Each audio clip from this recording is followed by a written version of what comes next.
यूकेसी के YouTube channel पर आपका स्वागत है।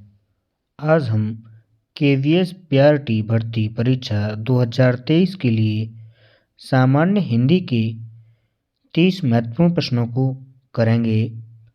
इससे पहले हम सामान्य हिंदी के 30 महत्वपूर्ण प्रश्न कर चुके हैं। यह एक सीरीज है जिसके अंतर्गत हम केवीएस पीआरटी को ध्यान में रखकर कुछ महत्वपूर्ण और संभावित प्रश्नों को कर रहे हैं। तो शुरुआत करते हैं आज की वीडियो की। अगर आपको हमारा वीडियो पसंद आए तो लाइक करें और अपने फ्रेंड के साथ शेयर अवश्य करें। ठीक है, तो बढ़ते हैं आज के पहला प्रश्न। अमीर खुसरो ने हिंदी के लिए क्या प्रयुक्त किया? हिंदवी, बी ऑप्शन है आपका हिंदुस्तानी, सी ऑप्शन है उर्दू या डी ऑप्शन है आपका भाषा। तो हिंदवी जो थे उन्होंने हिंदी के लिए क्या प्रयुक्त किया था? हिंदवी शब्द यूज़ किया था। ठीक है, तो इसमें ऑप्शन नंबर ए इसका सही उत्तर है। नेक्स्ट क्वेश्चन है आपका 32, जो कि पूर्वी हिंदी का संबंध माना गया है। तो पूर्वी हिंदी जो है उसका संबंध कहाँ से माना गया ये बताना है। मागधी अपभ्रंश से या अर्धमागधी अपभ्रंश से या फिर आपका सौरसेनी अपभ्रंश से या फिर उपरोक्त में से कोई नहीं।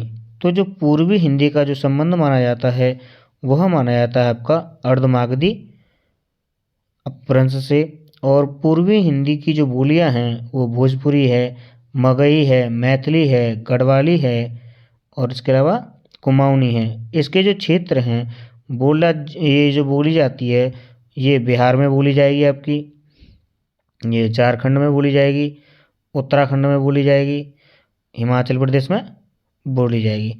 तो ये इसके क्षेत्र हैं किसके? पूर्वी हिंदी के।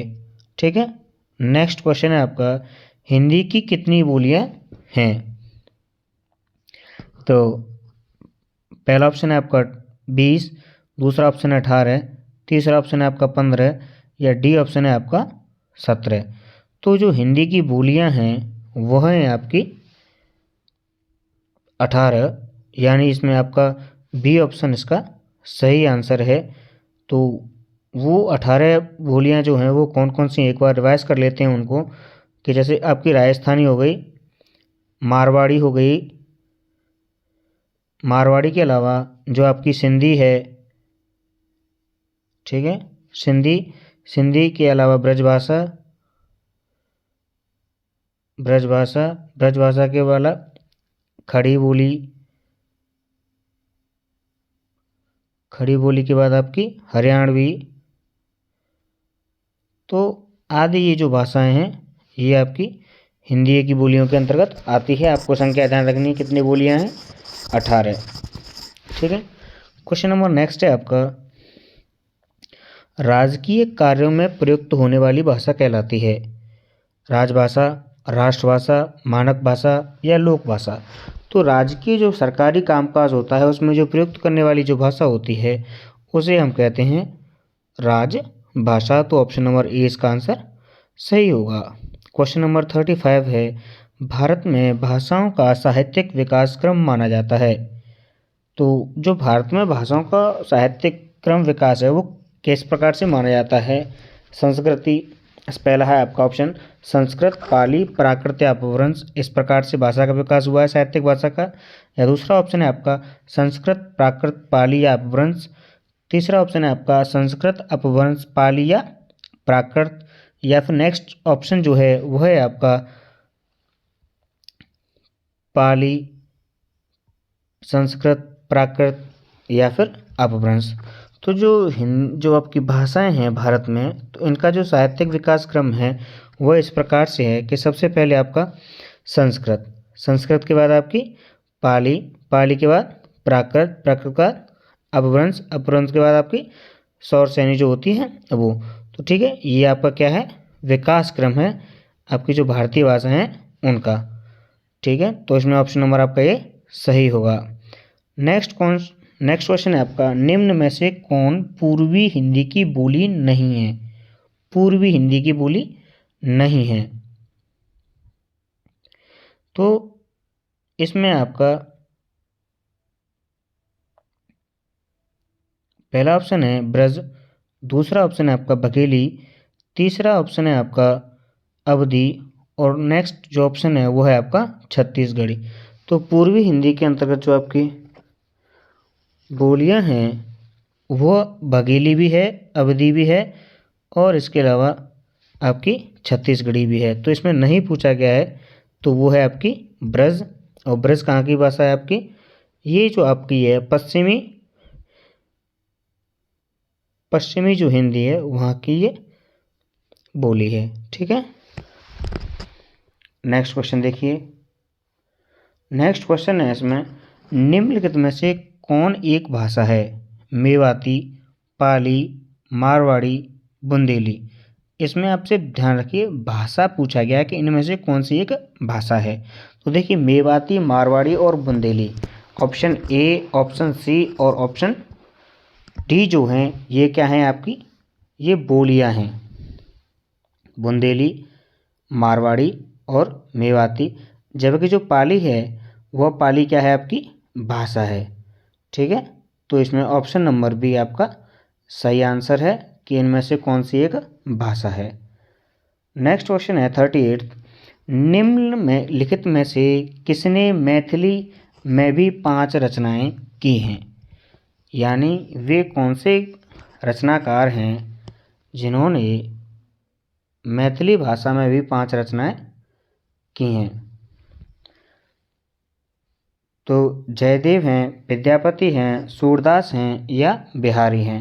तो जो आपके विद्यापति हैं, विद्यापति ने आपका मैथिली भाषा में भी अपनी रचनाओं को लिखा है। ऑप्शन नंबर आपका 20 में सही होगा। नेक्स्ट क्वेश्चन है आपका 39, निम्नलिखित में से कौन सा प्रांत हिंदी क्षेत्र के अंतर्गत नहीं आता? यानी वह ऐसा कौन सा क्षेत्र है जो हिंदी क्षेत्र के अंतर्गत नहीं आएगा? हरियाणा है, उत्तराखंड है आपका, गुजरात है या फिर झारखंड। तो आपका जो गुजरात है वहाँ की जो हम कह सकते हैं जो बोली है वह गुजराती है अधिकतर। वहाँ पर जो बोलने वाले लोग हैं वो क्या बोलते हैं? अधिकतर गुजराती जो बोली है या भाषा है उसका इस्तेमाल करते हैं। तो इसमें ये आपका ऑप्शन नंबर सी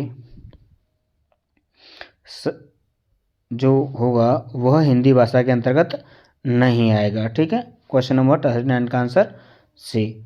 नेक्स्ट क्वेश्चन है आपका, हिंदी दिवस कब मनाया जाता है? 14 सितंबर को मनाया जाता है, 14 अप्रैल को मनाया जाता है, 2 अक्टूबर को मनाया जाता है या फिर 26 नवंबर को। तो जो आपका हिंदी दिवस है वह मनाया जाता है आपका 14 सितंबर को और विश्व हिंदी दिवस जो है वह मनाया जाता है आपका 10 जनवरी को। ठीक है, भारतीय हिंदी दिवस जो मनाया जाएगा वो कब मनाएगा? 14 सितंबर को। और अंतर्राष्ट्रीय जो हिंदी दिवस है वो कब मनाया जाता है आपका? 10 जनवरी को। क्वेश्चन नंबर 41 है कि बिहारी हिंदी के अंतर्गत कौन सी बोली नहीं आती? बिहारी हिंदी के अंतर्गत कौन सी बोली नहीं आती है? तो मैथिली है, मगही है, भोजपुरी है या फिर अवधी। तो इसमें जो आपका अवधी भाषा जो है वह आपकी पूर्वी जो हिंदी है उसकी बोली है। तो यह आपकी बिहारी हिंदी के अंतर्गत नहीं आती है। तो इसमें आपका ऑप्शन नंबर जो डी है वह सही होगा। बाकी जो मैथिली, मगही और जो भोजपुरी हैं वह किसकी हिंदी हैं? बिहारी हिंदी हैं। ठीक है, लेकिन जो अवधी हिंदी है वह कैसी हिंदी है आपकी? पूर्वी हिंदी। क्वेश्चन नंबर 42 है, निम्नलिखित में से किस राज्य की राजकीय भाषा हिंदी नहीं है? आपको इतने राज्य दे रखे हैं, 4 ऑप्शन दे रखे हैं, इनमें से आपको बताना है कि इनमें से किस राज्य की जो भाषा है, राजकीय भाषा है, वह हिंदी नहीं है।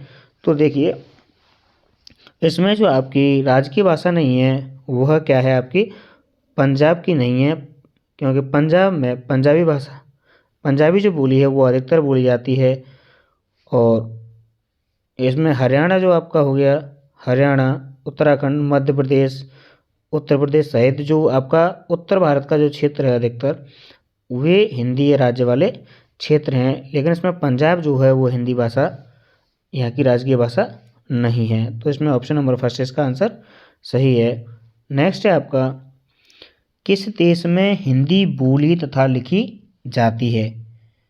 ठीक है, तो ऑप्शन श्रीलंका, दूसरा मॉरिशस, तीसरा ईरान या मिस्र। तो जो आपका मॉरिशस जो देश है वहाँ पर हिंदी को लिखा भी जाता है और वहाँ पर हिंदी बोली भी जाती है, तो इसलिए आपका ऑप्शन नंबर बी इसका आंसर सही होगा। क्वेश्चन नंबर 44 है आपका, मेवाती हिंदी किस उपभाषा वर्ग से संबंधित है? कौन सी? मेवाती हिंदी आपकी कौन सी जो उपभाषा वर्ग है उससे संबंधित है? तो पहला ऑप्शन है आपका बिहारी से, दूसरा आपका पहाड़ी से, या नेक्स्ट है आपका पश्चिमी से, या फिर आपका राजस्थानी से। तो ये जो आपकी मेवाती जो आपकी उपभाषा है वह राजस्थानी उपभाषा से संबंधित है। राजस्थान में इसके अलावा राजस्थानी, मारवाड़ी और सिंधी जो बोलियां हैं वो भी वहाँ पर बोली जाती हैं। तो इसमें ऑप्शन नंबर डी इसका सही उत्तर है। नेक्स्ट है आपका, कौन सी बोली हिंदी की उपभाषा पहाड़ी की नहीं है? यानी इनमें से गढ़वाली, कुमाऊनी, कोंकणी जो, या इनमें से कोई नहीं। तो ये पूछा गया है आपका इनमें से कौन सी जो हिंदी की उपभाषा है वह पहाड़ी की नहीं है। तो जो आपकी पहाड़ी की जो होती हैं गढ़वाली और कुमाऊनी होती हैं, जबकि जो कोंकणी है वह आपकी यहाँ की भाषा नहीं है। तो इसमें आपका option number C right answer होगा। नेक्स्ट देखिए, क्वेश्चन नंबर 46 है, निम्न में से कौन सत्य है? हिंदी भारत की राष्ट्र भाषा तथा राजभाषा दोनों हैं। दूसरा, तमिलनाडु की राजकीय भाषा हिंदी है। तीसरा, इंडोनेशिया की आधी आबादी हिंदी बोलती है। और फोर्थ ऑप्शन है, अवधी बिहार के दक्षिणी जिलों में बोली जाती है। तो इसमें ऑप्शन नंबर फर्स्ट इसका सही आंसर है कि जो हिंदी है वह भारत की राष्ट्रभाषा तथा राजभाषा दोनों हैं। संवैधानिक रूप से राजभाषा मानी जाती है, लेकिन क्योंकि किसी भी देश में जो उसके बोलने वाले लोगों की संख्या ज़्यादा होती है उसी को क्या राष्ट्रभाषा माना जाता है। तो राष्ट्रभाषा के रूप में भी हिंदी हमारे देश में स्थापित है, क्योंकि सबसे ज़्यादा जो बोलने जाने वाली भाषा है वो भारत में वो क्या है आपकी हिंदी। तो ऑप्शन ऑप्शन इसमें सही उत्तर होगा। भाषा संस्कृत की किस धातु से निष्पन्न हुई है? तो इसमें भष दे रखा है, दूसरा ऑप्शन भाष दे रखा है, तीसरा ऑप्शन भाक और फोर्थ ऑप्शन जो है वो भक दे रखा है। तो जो आपकी भाषा जो है वह संस्कृत की भाष धातु से निष्कर्ष हुई है। इसमें ऑप्शन नंबर बी इसका सही उत्तर है। क्वेश्चन नंबर नेक्स्ट है आपका, निम्न में से कौन सा शब्द फारसी का नहीं है? फारसी का शब्द नहीं है वह आपको इसमें बताना है। तो पहला है हिंदी, दूसरा है हिंदू, तीसरा है हिंदुस्तान और फोर्थ ऑप्शन है आपका संस्कृत। तो देखिए हिंदी, हिंदू, हिंदुस्तान ये सभी आपके तीनों ये क्या हैं आपके फारसी के शब्द हैं। जो संस्कृत है वह फारसी का शब्द नहीं है। तो इसमें पूछा गया है निम्न में से कौन सा शब्द फारसी का नहीं है, तो वो कौन सा शब्द है आपका संस्कृत। ठीक है, आगे देखिए क्वेश्चन नंबर 49 है, निम्न में से किसे आधुनिक आर्य भाषा नहीं माना जाता? इनमें से किसको आधुनिक आर्य भाषा नहीं माना जाता? तो देखिए आपकी हिंदी, गुजराती, मराठी और जो आधुनिक जो भारतीय भाषाएं हैं ये सभी आपकी आर्य भाषा माना जाता है। लेकिन जो आपकी अपभ्रंश, पाली, प्राकृत ये जो भाषाएं हैं जो प्राचीन हैं ये आर्य भाषाएं नहीं मानी जाती हैं। तो इसमें आपका ऑप्शन सी इसका सही उत्तर है। नेक्स्ट क्वेश्चन नंबर 50 है आपका, प्राकृत भाषाओं में से अपभ्रंश के परिनिश्चित रूप का विकास कहाँ हुआ? यानी प्राकृत भाषा से जो अपभ्रंश के परिनिश्चित रूप का विकास जो हुआ वह कहाँ पर हुआ? तो इसमें आपके सामने ऑप्शन दे रखे हैं, पश्चिम भारत में, दक्कन में, मध्य भारत में या फिर आपका पूर्वी भारत में। तो जो प्राकृत भाषाओं से अपभ्रंश के परिष्कृत जो रूप है उसका जो विकास हुआ वह आपका हुआ आपका मध्य भारत में। ऑप्शन नंबर बी इसका सही उत्तर होगा। अपभ्रंश के कितने भेद प्रचलित थे? अपभ्रंश के कितने भेद प्रचलित थे? ऑप्शन आपका है 7, 5, 3 और 10। तो जो अपभ्रंश के जो भेद हैं यानी जो प्रकार हैं वह हैं आपके 3। तो इसमें ऑप्शन नंबर सी आपका जो है वह सही आंसर होगा। नेक्स्ट देखिए, पाली को भाषा भी कहा जाता है। पाली को कौन सी भाषा कहा जाता है? देश भाषा, देव भाषा, लोक भाषा या जन भाषा। तो जो पाली है उसको हम देश भाषा के नाम से भी जानते हैं। इसमें ऑप्शन नंबर ए इसका सही उत्तर होगा। नेक्स्ट है आपका, मागधी निम्न में से किस भाषा को कहा जाता है? मागधी जो है इनमें से किस भाषा को कहा जाता है? प्राकृत को कहा जाता है, पाली को कहा जाता है, या संस्कृत को कहा जाता है, या फिर हिंदी को? तो जो आपकी मागधी है यह आपकी कहा जाता है पाली को। तो इसमें ऑप्शन नंबर इसका ए सही उत्तर है, पाली। नेक्स्ट क्वेश्चन है आपका, आचार्य हेमचंद ने किसके व्याकरणों की रचना की? आचार्य जो हेमचंद हैं उन्होंने किसके व्याकरणों की रचना की?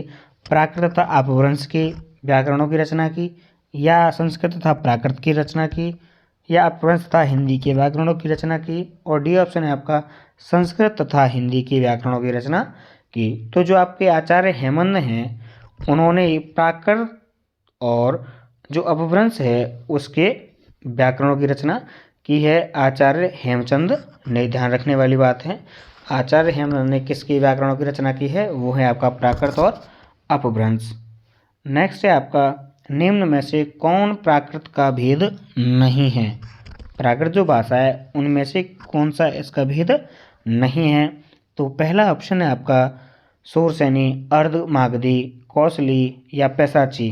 तो जो आपकी कौशली है वह आपकी प्राकृतिक का भेद नहीं है। तो ऑप्शन सी इसका सही उत्तर होगा। नेक्स्ट क्वेश्चन है आपका, व्याकरण दर्पण किसकी रचना है?